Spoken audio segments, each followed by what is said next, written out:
اب اگر بات کی جائے باقی ممالک کی بھی تو وہاں پر بھی سزائیں بڑی سخت ہوتی ہیں، لیکن سعودی عرب منشیات کے حوالے سے کسی قسم کی آپ کو چھوٹ نہیں دیتا ہے۔ ہم نے یہ دیکھا کہ کچھ مسلمانوں کو جب پاکستانی شہریوں کو منشیات کی اسمگلنگ میں سزائے موت دی گئی تو ان میں کچھ لوگ جو ہیں ان کا نام سر فہرست بھی آتا ہے، جو کہ بڑے نامی گرامی لوگ جو منشیات اسمگلنگ کرنے والوں میں شامل تھے۔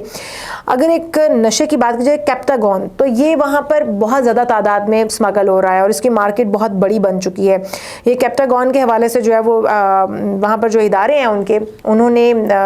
ڈرگ ریگولیٹری اتھارٹی جو ہے ان کے حوالے سے بھی کام کیا گیا، کریک ڈاؤنز کیے گئے اور اسمگلرز کو پکڑنے کے بعد انہیں سزائیں دی گئی ہیں۔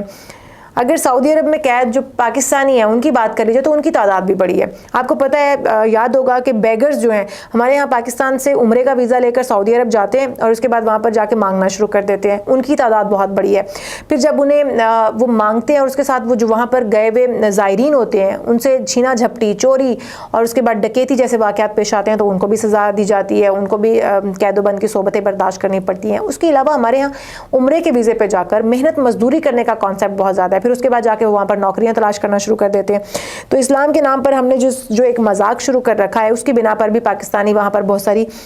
جو تکلیفیں ہیں وہ برداشت کرتے ہیں۔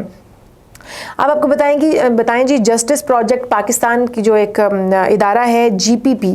اس کی چیف ایگزیکٹو ہیں آفیسر ہیں سارہ بلال۔ انہوں نے یہ کہا ہے کہ سعودی عرب میں قید پاکستانیوں کی تعداد گزشتہ 5 سالوں میں بڑھتی رہی ہے۔ ان کے مطابق سعودی عرب میں عدالتی کارروائی اور انسانی حقوق کی صورتحال کو بھی تسلی بخش نہیں کہا جا سکتا اور مختلف بین الاقوامی اداروں کی رپورٹوں میں اس پر سوال بھی اٹھتے آئے ہیں۔ یہ سارہ بلال کہتی ہیں کہ سعودی عرب میں قید پاکستانیوں کے اہل خانہ کی مشکلات اور قیدیوں تک رسائی کے حوالے سے بھی انہوں نے ایک جواب میں کہا کہ کچھ بین الاقوامی قوانین ہیں، کسی بھی ملک میں کسی بھی دوسرے ملک کا اگر کوئی شخص جا کر کوئی جرم کرتا ہے، سزا پاتا ہے، تو اس کا قانون جو ہے وہ یہ کہتا ہے کہ آپ اپنے ملک میں جا کے یہ سزا کاٹیں۔ سعودی عرب کے ساتھ بھی یہ قانون موجود ہے پاکستان کا، اور اس طرح کا معاہدہ ہے کہ جس میں اگر کوئی پاکستانی وہاں پر جا کر اسے کسی جرم میں سزا دی جاتی ہے تو سعودی عرب جو اگر پاکستان اس کی ڈیمانڈ کرتا ہے، نیگوسیشن ہوتی ہے اس کے اوپر، تو سعودی عرب اس کو پاکستان بھیج دے گا اور پاکستان آ کر سزا کاٹے گا۔ اسے ہوتا ہی ہے کہ کم از کم جو اس کے لواحقین ہوتے ہیں اس سے مل پاتے ہیں، جو اس کے اہل و عیال ہوتے ہیں وہ اس سے مل پاتے ہیں، اور تھوڑی سی جو ہے وہ بہتری یہ ایک دیکھنے میں آئی ہے۔ سزا وہاں پر بھی کاٹنی اور سزا یہاں پر بھی کاٹنی، لیکن وہاں کی سزا زیادہ سخت ہوتی ہے۔ اگر منشیات اسمگلنگ کے معاملے میں پکڑے جاتا ہے کوئی شخص تو اسے دیکھا گیا ہے کہ اسے عربی نہیں آتی ہے، اسے وہاں پر اپنے آپ کو ایکسپلین کرنا نہیں آتا، ان کی بات سے سمجھ نہیں آتی، یہاں کے شہریوں کو وہاں کی بات سمجھ نہیں آتی، تو وہ بہت سارے مسائل جو ہے وہ درپیش رہتے ہیں۔ جیسا کہ میں آپ کو پہلے بھی کہہ رہی تھی کہ قیدیوں کے تبادلے پر معاہدہ ہوتا ہے، یہ دیگر ممالک کے ساتھ بھی ہمارے معاہدے ہیں کہ اگر کہیں پر ہمارا کوئی قیدی پکڑا جاتا ہے تو اس کو واپس لایا جا سکتا ہے، لیکن یہ بہت ہی مشکل پروسیس ہے۔ گورنمنٹ کا اس وقت سٹینڈ لینا، گورنمنٹ کا جو ہے وہ آگے قدم بڑھانا بڑا ضروری ہوتا ہے۔ تو سارہ بلال یہ کہتی ہیں کہ حالیہ دنوں میں بھی پاکستان کی وزارت داخلہ اور مشیر داخلہ محسن نقوی نے کوشش کی ہے کہ تقریباً 400 سے زائد پاکستانی قیدیوں کو ممکنہ طور پر واپس لانے کے اقدامات کیے جائیں۔ سارہ بلال یہ بھی کہتے ہیں کہ سعودی ولی عہد شہزادہ محمد بن سلمان سے اپنے آخری دورے پاکستان کے موقع پر انہوں نے اعلان کیا تھا کہ وہ بہت جلد جو ہے تقریباً 402,000 پاکستانیوں کو واپس بھجوائیں گے، جو قیدی ہیں وہاں پر ان کی سزائیں معاف کر دی جائیں گی اور انہیں واپس بھجوایا جائے گا۔ لیکن سوال یہی ہے کہ کیا کب واپس بھجوایا جائے گا ان قیدیوں کو، اور ان لوگوں کے میرے خیال میں پاسپورٹ منسوخ کرنے چاہیے جو اس طرح کی کارروائیاں کرتے ہیں، پاکستان کا نام بھی جا کر ڈبوتے ہیں اور پھر دوسرے ممالک میں جا کر قید و بند کی صحبتیں بھی اٹھانی پڑتی ہیں اور جان سے بھی جاتے ہیں، جس طرح سے ہم نے پہلے ذکر کیا کہ سزائے موت بھی دی جاتی ہے، سر جو ہے وہ دھڑ سے الگ کر دیا جاتا ہے، اس طرح کی سزاؤں کا بھی ان لوگوں کو سامنا کرنا پڑتا ہے۔ تو جناب ہمارا ایسا قانون معاہدہ جو وہ موجود ہے جس کے تحت دونوں ممالک میں سے کوئی بھی ملک میں اگر آ کر جرم کرتا ہے، سعودی عرب اور پاکستان کا بھی ایسا معاہدہ موجود ہے، تو اسی کے تحت جو ہے وہ شاید سعودیہ سے بھی ولی عہد شہزادہ محمد بن سلمان نے جب ملاقات کی ہے، پاکستان میں آخری دورہ کیا، تو انہوں نے یہ کہا ہے کہ جو تقریباً 2,000 قیدی ہیں ان کو وہاں سے رہا کر دیا جائے گا۔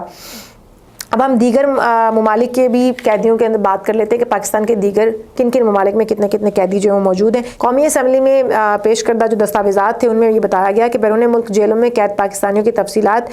یہ ہیں، 88 ممالک کی جیلوں میں تقریباً 20,000 پاکستانیوں کے قید ہونے کا انکشاف ہے۔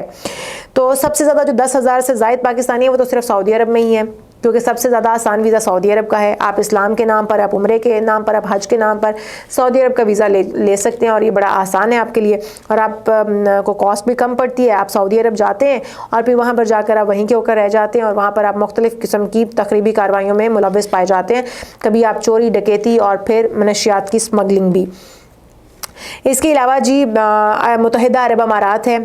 5,000 تقریباً 5,292 کا فگر جو ہے وہ عرب امارات کی طرف سے آیا ہے کہ وہاں پر بھی پاکستانی قیدی ہیں. پھر ملائیشیا ہے جس میں 463 ہیں, برطانیہ ہے جہاں پر 321 ہیں, عمان ہے جہاں پر 578, ترکیہ میں بھی جی ہمارے قیدی موجود ہیں جہاں پر 387 ہیں, پھر بحرین ہے جہاں پر 371 ہیں, یونان ہے 598 ہیں, اور چین ہے جہاں پر 406 ہیں جو کہ ہمارا بڑا اچھا دوست بھی ہے. جرمنی میں جی جناب 90 ہیں. اس کے علاوہ عراق میں 40 ہیں, امریکہ میں 114 ہیں, شری لنکا میں 89 ہیں, اسپین میں 92 ہیں, افغانستان میں 85 ہیں, اور ساؤتھ افریقہ میں 48, جبکہ فرانس میں 286 پاکستانی قید ہیں. تو جو اعداد و شمار ہیں وہ یہ بتاتے ہیں کہ سب سے زیادہ پاکستانی اس وقت 10,000 وہ صرف سعودی عرب میں موقعیت ہیں. اچھا جی, یہ وہ پاکستانیوں کی تعداد ہے جو کہ مختلف ویزاز کی حاصل کرنے کے بعد مختلف ممالک میں گئے ہیں, اور جب ویزا ایکسپائر ہو گیا تو وہاں سے آتے نہیں ہیں, یا پھر وہ کسی نہ کسی جرم میں مبتلا ہو جاتے ہیں, اور پھر اس کے بعد ان کی جیلیں انہیں وہاں پر کاٹنی پڑتی ہیں. حکام بالا سے بھی ہماری یہ درخواست ہے کہ ایسے لوگوں کو ویزے جاری نہیں ہونے چاہیے, ان کے پاسپورٹ ہی منسوخ ہونے چاہیے تاکہ یہ اس طرح کی کارروائیاں کر کے دوسرے ممالک میں پاکستان کا نام نہ دبوئیں. جو